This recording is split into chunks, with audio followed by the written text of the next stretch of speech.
Bajo la árida superficie de Nuevo México, un ingeniero llamado Phil Schneider aseguró haber vivido el encuentro más escalofriante del siglo XX. Corría agosto de 1979, cuando, según su relato, perforaba un túnel para ampliar una base subterránea en Dulce. De pronto, la broca atravesó una cavidad que exhaló un hedor insoportable, una mezcla de azufre y ozono que parecía salir del infierno. Armado con una pistola Walter PPK y acompañado por un equipo de boinas verdes, Schneider descendió por el ascensor hasta el fondo del pozo. Al iluminar el túnel, vio algo imposible: una figura gris de más de 2 metros, piel pálida y ojos negros. Disparó. 2 cuerpos cayeron. Un tercero alzó la mano. Un rayo azul atravesó el aire, fundiendo su bota al suelo, vaporizando sus dedos y colapsando un pulmón. A su lado, los soldados respondieron al fuego hasta caer uno a uno. Schneider fue empujado al ascensor por un compañero que moriría segundos después. Según él, aquel día murieron 66 estadounidenses. Los sismógrafos registraron un temblor de 6 segundos que nadie pudo explicar. Schneider afirmaba que el gobierno ya conocía la existencia de esas criaturas desde hacía décadas.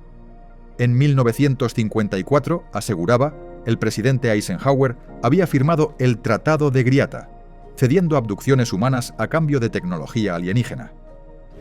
Dulce, decía, era solo el ala C de un vasto complejo subterráneo que los grises habitaban desde hacía siglos.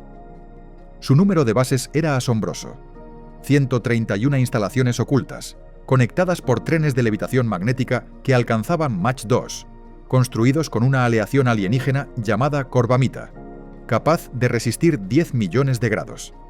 Una red invisible bajo nuestros pies. Para Schneider, el incidente de Dulce fue un accidente trágico de miles de millones, pero para otros fue una operación militar fallida. El físico Paul Benevitz, que observaba luces extrañas sobre la base aérea de Kirtland, pensaba que no se trataba de un error. Según él, aquel tiroteo fue una batalla planificada, una incursión especial para liberar rehenes humanos tras un acuerdo de armas que había salido mal. Benevitz interceptó señales que creía extraterrestres y diseñó el Proyecto Beta, un plan de rescate para cautivos supuestamente sumergidos en tanques dentro del complejo. Llegó incluso a enviar mapas dibujados a mano al Senado de Estados Unidos. El gobierno no lo negó, pero respondió con algo peor: sabotaje.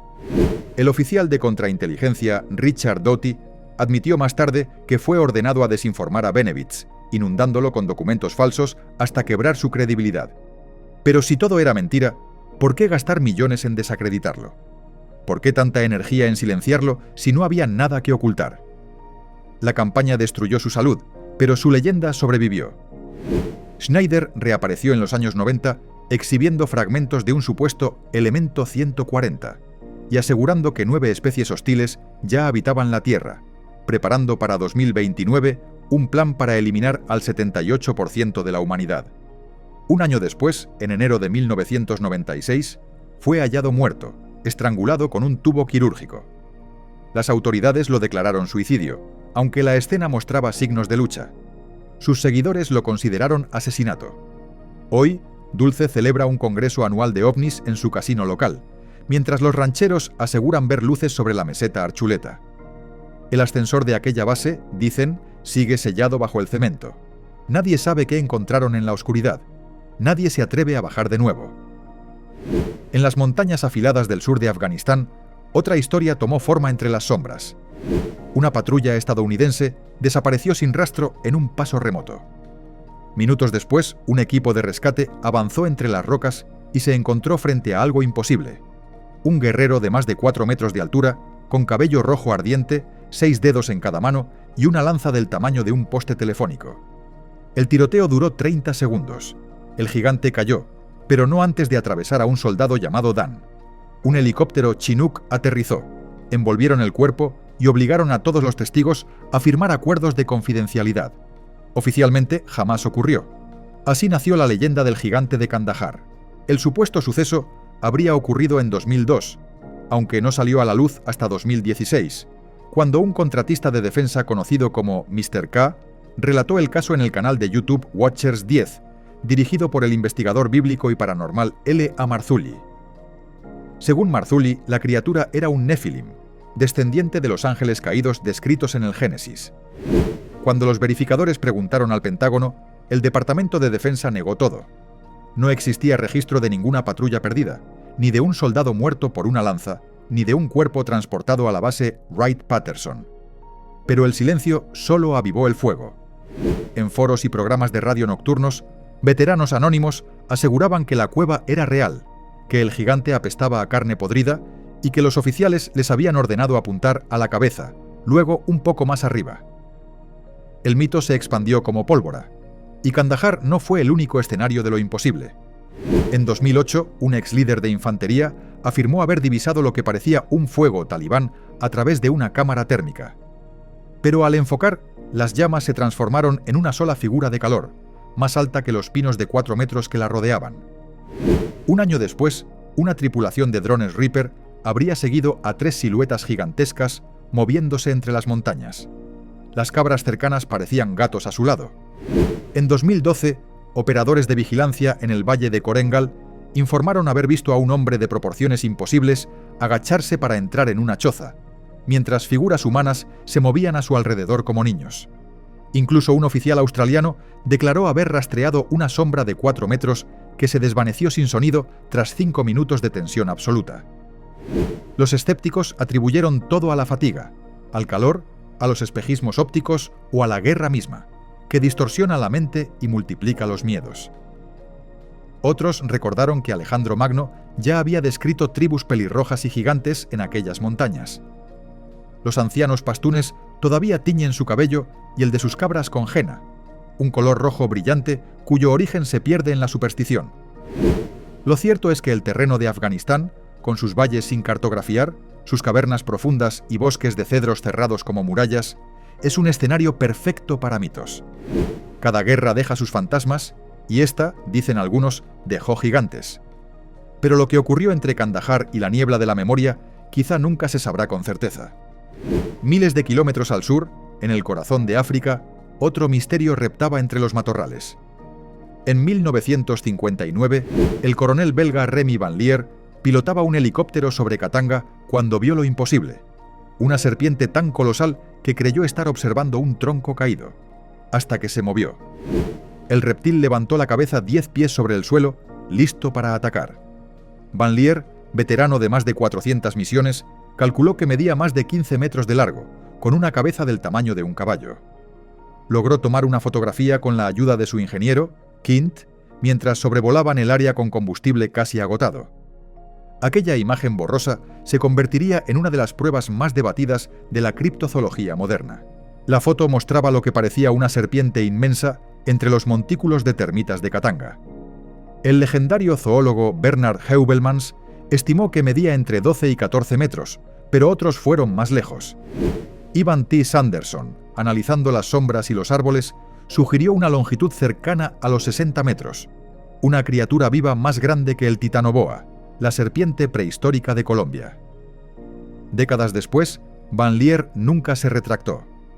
Aseguraba que el animal se irguió hacia el helicóptero, mostrando un vientre blanco y escamas verdosas, y que si hubiese estado más cerca, habría atacado.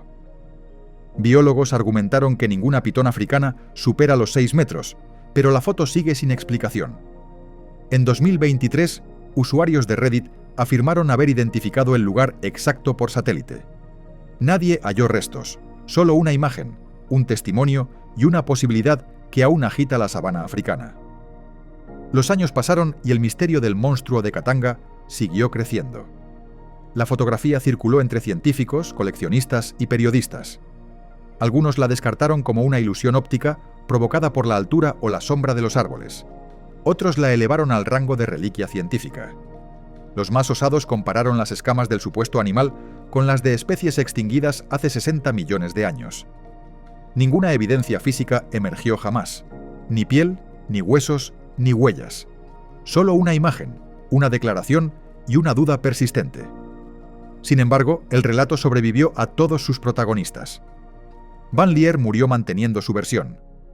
Su voz en grabaciones antiguas aún tiembla al describir aquel encuentro. Si hubiera estado más cerca, no estaría aquí para contarlo. Tal vez fue una ilusión, o tal vez, en los confines del Congo, algo prehistórico sigue deslizándose bajo la maleza, recordándonos que aún existen sombras en el mapa de la Tierra. Mientras tanto, en el Pacífico, otra historia emergía desde la selva húmeda y sofocante de las Islas Salomón. En 1942, cuando los marines estadounidenses desembarcaron en Guadalcanal, esperaban una resistencia feroz de las fuerzas japonesas. Pero encontraron trincheras vacías, fortificaciones abandonadas y armas dispersas. Según los registros oficiales, los japoneses habían huido ante el bombardeo aliado. Sin embargo, los isleños contaban otra historia, que las tropas no se habían retirado, sino que habían sido cazadas por algo que habitaba en las montañas. Los locales hablaban de los mumu, gigantes cubiertos de pelo rojizo, más altos que cualquier hombre, que vagaban entre las selvas y se movían bajo tierra a través de túneles milenarios. Para ellos no eran leyendas, eran vecinos invisibles, guardianes antiguos del bosque. Los testigos distinguían tres tipos de seres: los gigantes pelirrojos, que superaban los 3 metros de altura; los wildmen, criaturas semihumanas que vagaban entre aldeas; y los chow chow, enanos musculosos que, según los lugareños, llegaban a colarse en los pueblos y aparecían incluso en periódicos locales. Pero los relatos más perturbadores provenían de la guerra. Soldados japoneses destacados en el interior de Guadalcanal narraban ataques misteriosos, campamentos arrasados, huellas gigantes en la tierra y compañeros desaparecidos sin dejar rastro. En las noches, decían, se oían rugidos guturales y pasos pesados. Algunos aseguraban que los gigantes no solo los acechaban, los devoraban. Años después, los isleños afirmaban que esos encuentros explicaban por qué el ejército japonés había abandonado posiciones estratégicas sin luchar. El piloto e investigador Marius Boruan, casado con una mujer de las Islas Salomón, recopiló cientos de testimonios. Uno de los más impresionantes vino de un antiguo primer ministro, Ezequiel Alewa, quien afirmó haber visto, siendo niño, un esqueleto de más de 4 metros en una cueva funeraria. Otro provenía de mineros en Gold Ridge, que regresaron a su puesto para hallar una hoja de excavadora de 10 toneladas arrojada a 100 metros de distancia con huellas gigantes en el barro. Pero la historia más inquietante fue la de Mango, una mujer local desaparecida durante 25 años. Cuando regresó estaba demacrada, delirante y embarazada. Su familia juró que había sido tomada por un gigante como esposa y que su hijo, mitad humano, mitad mumu, fue asesinado por los aldeanos al nacer. Para los escépticos, todo era mito. Para los isleños, simple realidad. Cada isla del archipiélago tenía su propio nombre para los gigantes y su propio relato. En Guadalcanal los llamaban mumu, en Malaita eran taka-taka y en Choiseul mahanga. Los aldeanos seguían señalando las montañas cuando se les preguntaba dónde vivían. Investigadores modernos han intentado conectar los mitos con posibles especies extintas de homínidos, o con los recuerdos culturales de contactos antiguos con europeos de gran estatura. Pero la consistencia de los testimonios, dispersos por generaciones, mantiene viva la incógnita. Lo que comenzó como una historia de guerra se transformó en una leyenda viva, una advertencia contada al atardecer frente al fuego.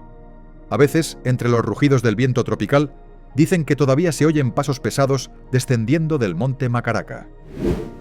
Décadas después, en otra jungla, esta vez en el sudeste asiático, soldados de una guerra diferente narrarían encuentros igual de inquietantes.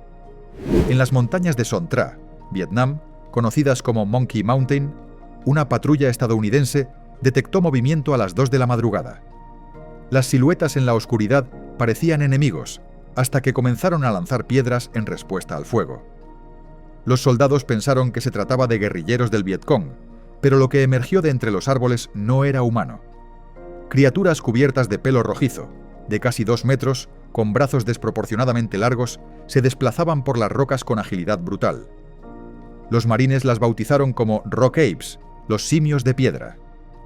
Lo que empezó como un rumor se convirtió en una serie de informes militares imposibles de clasificar. Los informes sobre los Rock Apes se multiplicaron entre 1966 y 1970.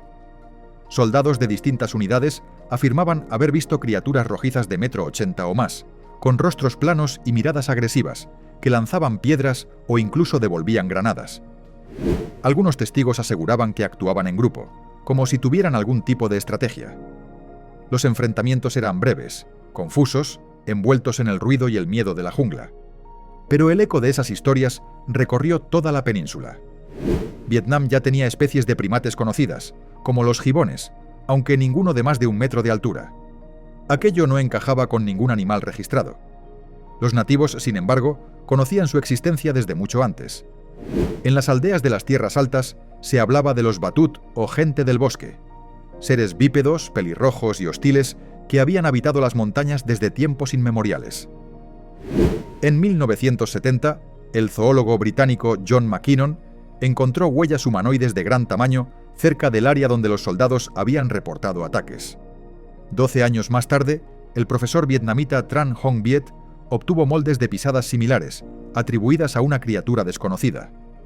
Incluso se dijo que el general Hoang Minh Thao, alto mando del ejército vietnamita, autorizó una misión secreta para localizar a los seres en 1982.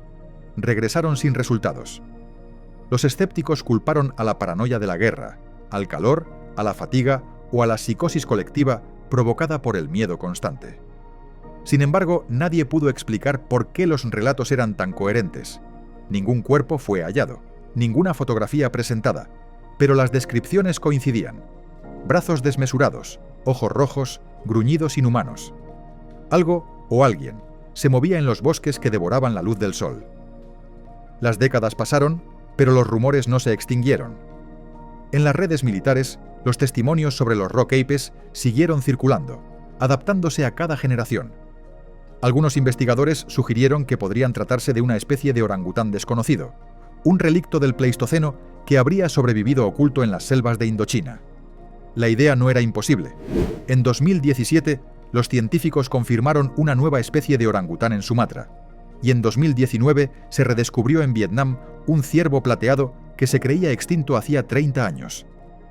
La jungla aún guarda secretos. Otros, más místicos, creyeron que los rock apes eran manifestaciones del trauma colectivo de los soldados, ecos físicos del miedo y la culpa. Quizá lo que vieron no fue carne ni hueso, sino el reflejo de su propia guerra interior. Hoy, los veteranos que combatieron en Vietnam aún recuerdan esas noches en que la selva respiraba. Algunos lo cuentan entre risas, otros con la mirada perdida. Dicen que cuando las balas callaban, el bosque comenzaba a moverse, y algo los observaba desde la espesura. Ningún informe oficial menciona a los rock apes, pero su historia se niega a morir. Entre la niebla y los ecos del pasado, sigue viva la pregunta que ninguna cámara logró responder. ¿Fueron bestias reales, especies olvidadas o simples fantasmas de la guerra? Sea lo que sea, cada testimonio es un fragmento de ese abismo que separa lo que entendemos de lo que tememos. Y mientras existan junglas, montañas y hombres dispuestos a mirar en la oscuridad, siempre habrá algo esperando a ser encontrado.